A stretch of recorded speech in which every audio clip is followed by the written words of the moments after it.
Hello दोस्तों, welcome to बाइडली study. दोस्तों, आज की इस वीडियो में मैं आपको चट्टानों पर आधारित महत्वपूर्ण प्रश्नों के बारे में बताने वाला हूं। तो चलिए स्टार्ट करते हैं आज की इस वीडियो को।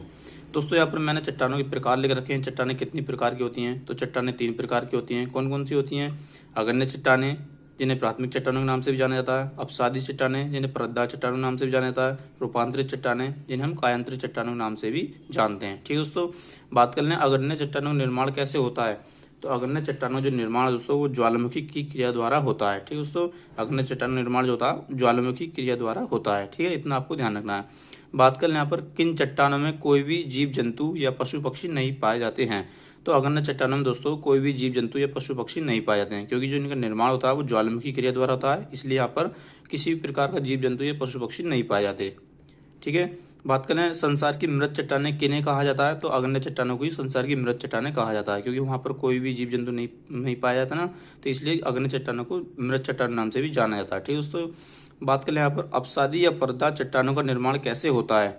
तो जो इनका निर्माण होता है दोस्तों, पशुओं के अवशेषों तथा जीवाश्मों के द्वारा अपसादी या परतदार चट्टानों का निर्माण होता है। ठीक है, बात कर लें यहाँ पर कोयला एवं खनिज तेल किन चट्टानों से प्राप्त होता है। तो ये अपसादी या परतदार चट्टानों से कोयला एवं खनिज तेल प्राप्त करते हैं। ठीक है दोस्तों, ये भी आपको ध्यान रखना है।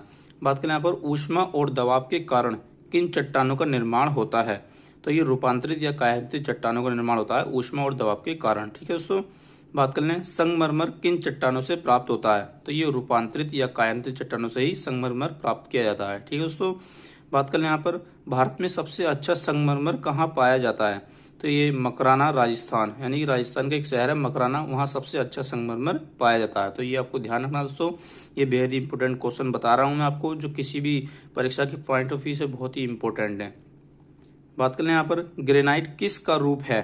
तो ये अगण्य चट्टान का रूप है दोस्तों, ग्रेनाइट। ठीक है, बात करें यहाँ पर चट्टानों की कठोरता किस में मापते हैं। तो मोह स्केल द्वारा चट्टानों की कठोरता मापी जाती है।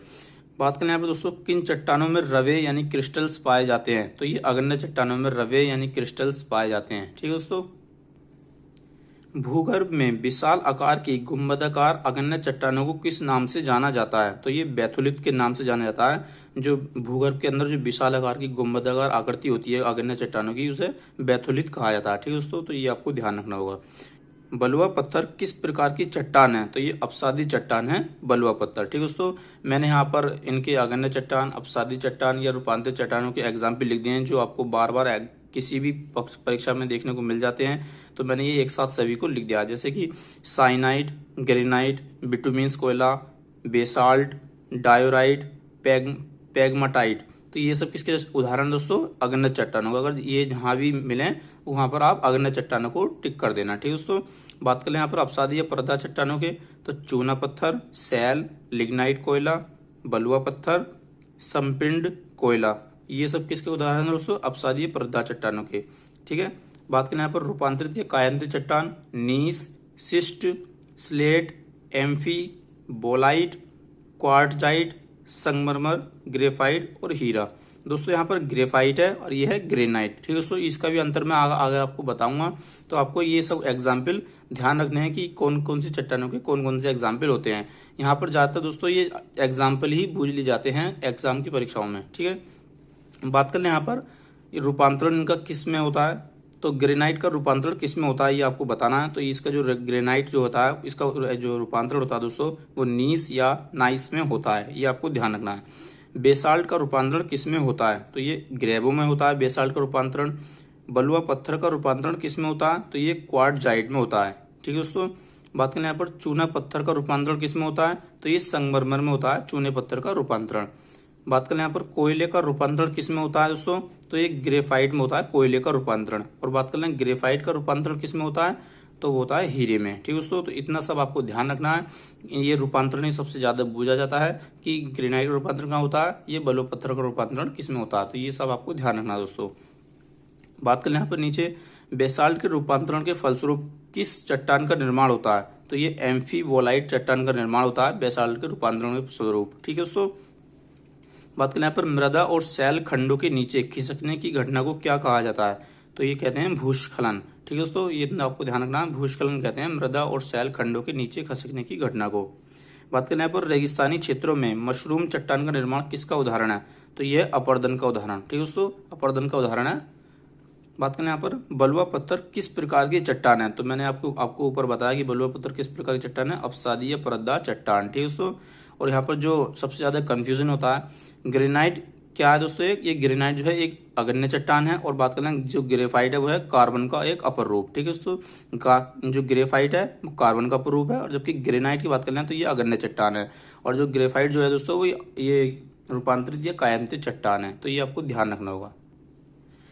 मैंने यहाँ पर दोस्तों पृथ्वी की परतों के बारे में बता रखा है, जैसे कि सियाल परत का जो निर्माण होता है वो किससे होता है, सिलिकॉन और एल्यूमिनियम से सियाल परत का निर्माण होता है, यानी कि सियाल क्रस्ट जिसे कहते हैं, इससे इसका निर्माण होता है सियाल परत का।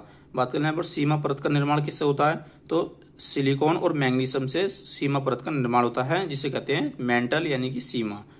बात करें तीसरी परत, निफे परत का निर्माण किससे होता है, निकिल और आयरन से होता है, यानी कि निफे से होता है, इसे हिंदी में कोर भी कहा जाता है। ठीक है दोस्तों, तो इतना आपको ध्यान रखना होगा।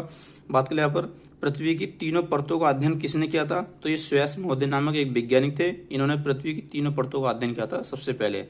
बात करें यहाँ पर पृथ्वी के केंद्र में पाया जाने वाला चुंबकीय पदार्थ कौन सा है, तो वह है निकिल। निकिल दोस्तों चुंबकीय पदार्थ है जो पृथ्वी के केंद्र में पाया जाता है।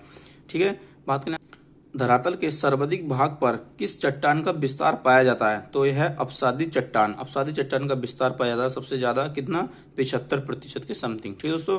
बात करें यहाँ पर भूपृष्ठ की बनावट में अपसादी शैलों का योगदान कितना है, तो भूपृष्ठ की जो बनावट है उसमें अपसादी चट्टान योगदान जो है दोस्तों 5% है। ठीक है, आपको ध्यान रखना है 5%। संपूर्ण पृथ्वी का औसत घनत्व कितना है, 5.5 सेंटीमीटर क्यूब। ठीक है, इतना है इसका संपूर्ण पृथ्वी का औसत घनत्व 5.5 सेंटीमीटर क्यूब। अगर दोस्तों आपको ये वीडियो पसंद आती है तो प्लीज़ इसे लाइक और शेयर जरूर करें, तथा ऐसे ही क्लास नोट्स की वीडियो पाने के लिए हमारे यूट्यूब चैनल वाइडली स्टडी को सब्सक्राइब करना ना भूलें। Thanks for watching.